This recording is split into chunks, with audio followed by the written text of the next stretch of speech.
Perkenalkan, kami dari kelompok 2 dengan topik analisis aspek perpajakan pada serba-serbi seblak food cart Kampung Kemiri.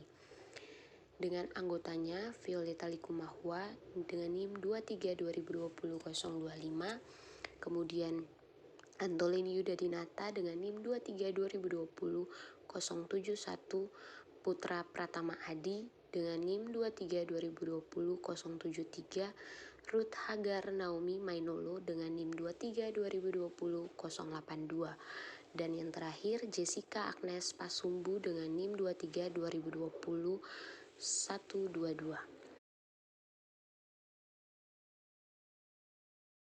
Kita akan masuk pada pendahuluan.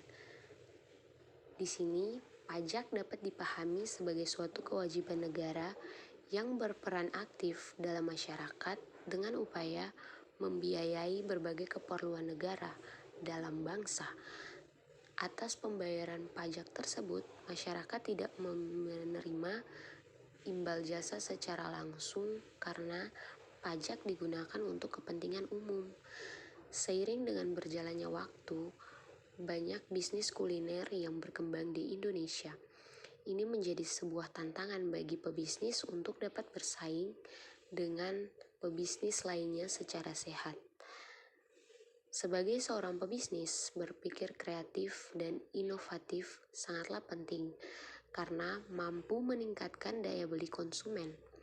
Nah, seblak yang dikenal sebagai salah satu makanan khas Kota Bandung kini mulai merambah dan memperluas pasarnya ke daerah lain. Kuliner ini mulai dikenal banyak orang karena rasanya yang enak dan gurih, membuat seblak menjadi makanan yang cocok untuk setiap kalangan masyarakat. Setiap pebisnis tentu saja selalu berusaha menciptakan inovasi baru agar konsumen dapat tertarik dan memakan makanan yang disajikan. Salah satunya pada food court Kemiri khususnya. Kemudian kita masuk pada analisis situasi. Pajak merupakan iuran kas untuk negara berdasarkan dengan undang-undang sebagai bentuk dan peran masyarakat untuk membiayai keperluan negara. Nah, teman-teman, di sini wajib pajak dibedakan menjadi 2, yaitu wajib pajak orang pribadi dan wajib pajak badan.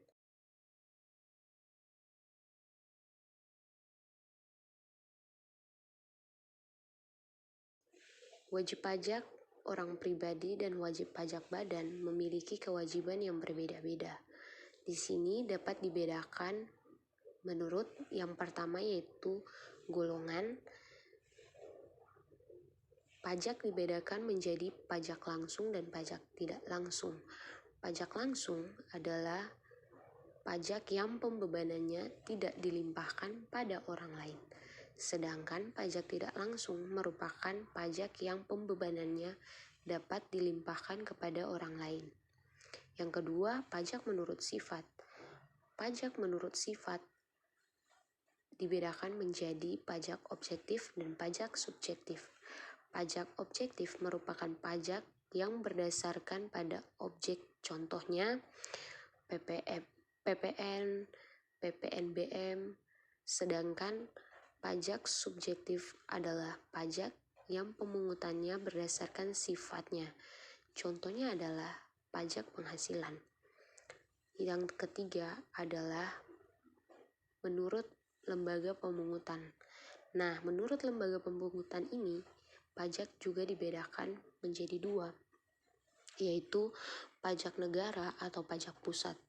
Pajak negara atau pajak pusat adalah pajak yang dipungut oleh pemerintah pusat dan digunakan untuk membiayai rumah tangga negara pada umumnya. Pajak negara ini bertujuan untuk pembangunan ekonomi, yaitu sebagai sumber pendapatan untuk pemerintah. Contoh pajak negara atau pajak pusat adalah PPH atau pajak penghasilan, kemudian PPN atau pajak pertambahan nilai, kemudian PPNBM atau pajak penjualan atas barang mewah. Dan yang kedua adalah pajak daerah.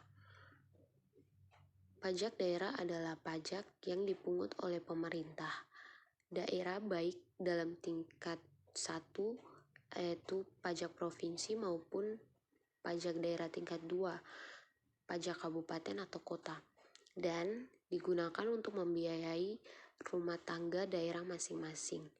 Pajak daerah ini digunakan oleh masing-masing daerah untuk membangun daerah tersebut, sehingga daerah tersebut dapat dengan cepat untuk menjadi daerah yang bertumbuh, yang pertumbuhan ekonominya dan pembangunannya baik.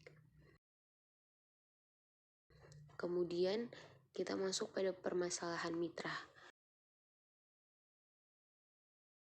Berdasarkan hasil wawancara yang kami lakukan, dari pemilik counter serba-serbi seblak, kami tidak menemukan permasalahan yang terjadi karena menurut penjelasan dari Pak Edi, selaku pemilik usaha, bahwa dalam penanganan pajak mereka berusaha semaksimal mungkin agar tidak terjadi kesalahan yang dapat timbul demi kelancaran usaha serba-serbi seblak. Nah, yang terakhir adalah maksud dan tujuan. Maksud dari kegiatan pengabdian masyarakat ini yaitu menganalisis terkait aspek perpajakan yang terjadi di dalam objek penelitian, yaitu serba-serbi seblak, dan juga mengetahui permasalahan yang terjadi pada entitas terkait dengan perpajakan yang dibebankan.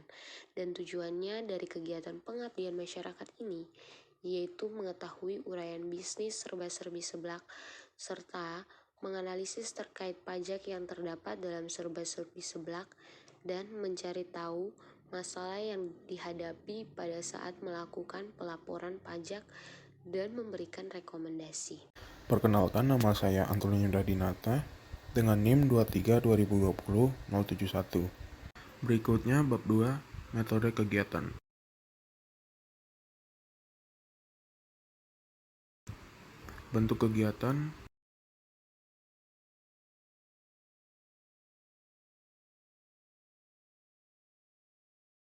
Bentuk kegiatan dari pengabdian masyarakat yang telah kami lakukan yaitu wawancara dan observasi. Kami melakukan wawancara dan observasi pada kondisi entitas untuk mencari informasi mengenai pajak dalam rangka untuk mengidentifikasi dan memberikan solusi. Kami memilih food court Kampung Kemiri khususnya pada counter serba-serbi seblak yang dimiliki oleh Pak Edi Deden selaku pemilik dan pengelola usaha tersebut.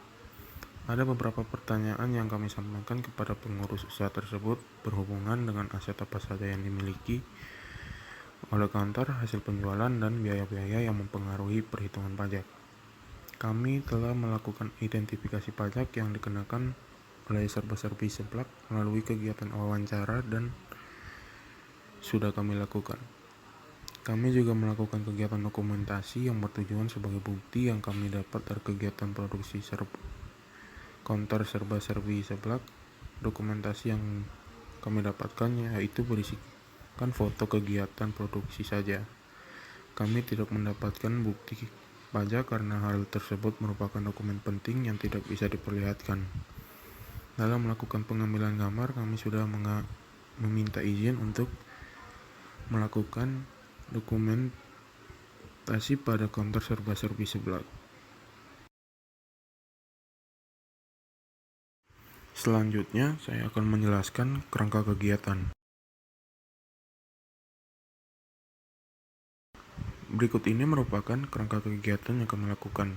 Yang pertama, mencari dan menentukan entitas usaha sebagai objek dari pengabdian masyarakat yang dilaksanakan pada tanggal 27 Januari 2022 pada pukul 7 malam hingga 8 malam.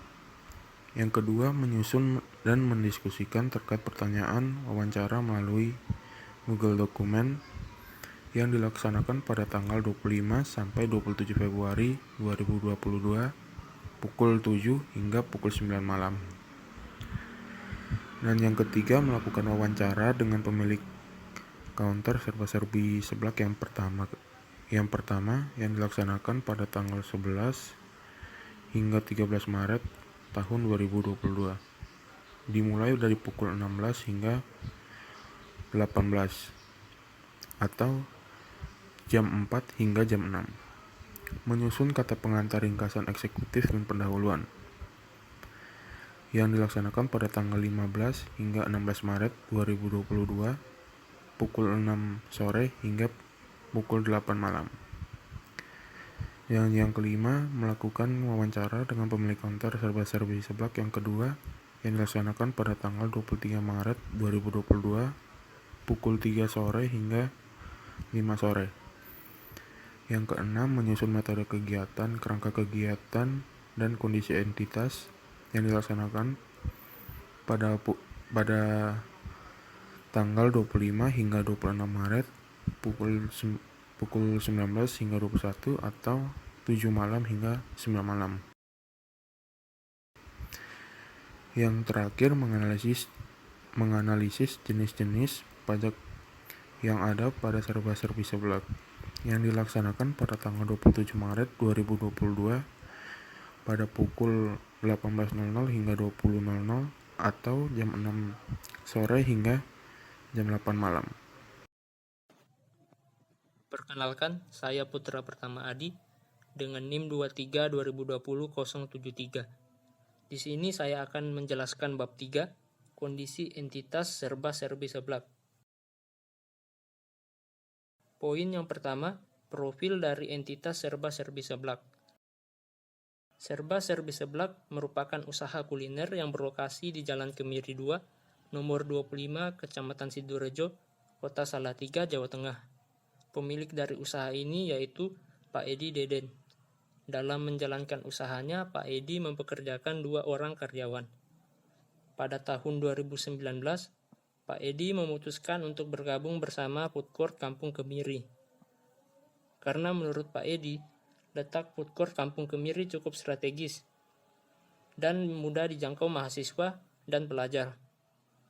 Menu yang disediakan antara lain seblak, ayam lalapan, aneka nasi goreng, dan kue tiaw.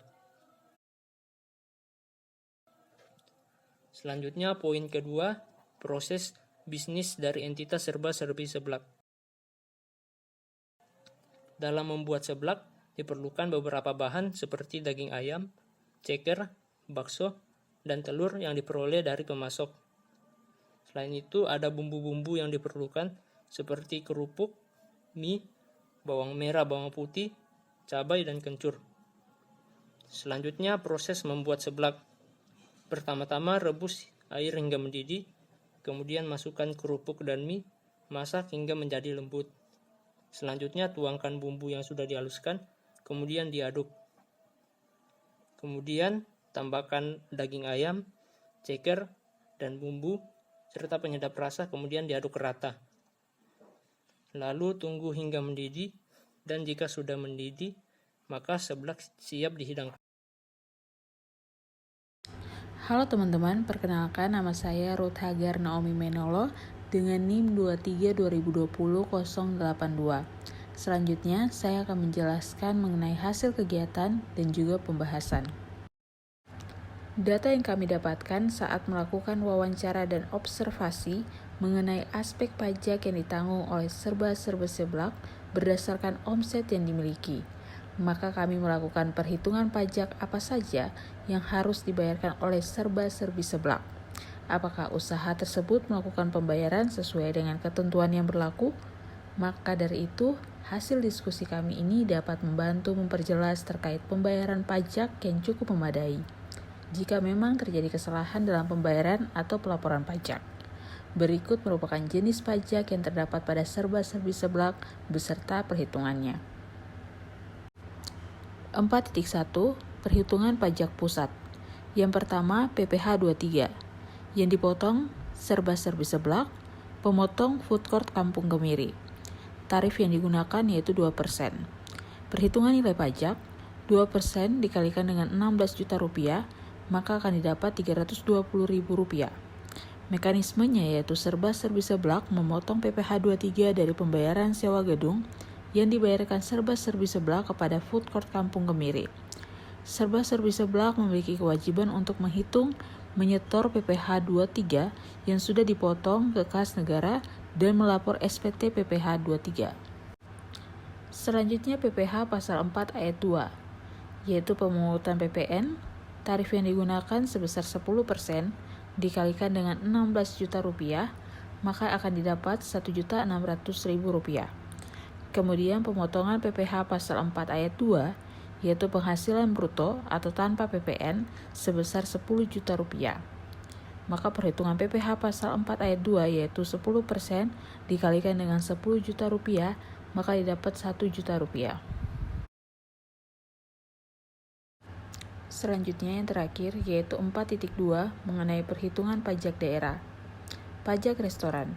Dasar pengenaan pajak yaitu omset dikalikan dengan tarif pajak. Pajak restoran per bulan yaitu sebesar 25 juta rupiah dikalikan dengan tarif pajak yaitu sebesar 10% sama dengan 2.500.000 rupiah. Pajak restoran per tahun yaitu 25 juta rupiah dikalikan dengan 12 bulan, maka akan didapat 300 juta rupiah per tahun. Perkenalkan, saya Jessica Agnes Pasumbung, NIM 2320202122. Di sini, saya akan menjelaskan mengenai kesimpulan dan rekomendasi. Dari hasil analisis kelompok kami, dapat disimpulkan bahwa serba-serbi seblak telah memenuhi kewajiban perpajakannya dengan melaporkan dan melakukan pembayaran pajak, yaitu PPh 23 dan PPh pasal 4 ayat 2. Selain itu, serba-serbi seblak juga memungut pajak daerah, yaitu pajak restoran, atas pelayanan yang diberikan kepada pembeli. Sementara dalam hal penggajian, serba-serbi seblak tidak memungut pajak dari karyawan karena gaji tersebut berada di bawah PTKP. Selanjutnya adalah lampiran. Berikut kami tampilkan surat tugas dari kelompok kami. Di sini kami juga mengambil dokumentasi dari kegiatan produksi konter serba-serbi seblak.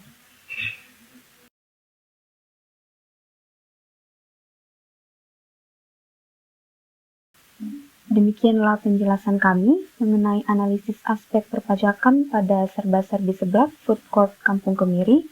Terima kasih.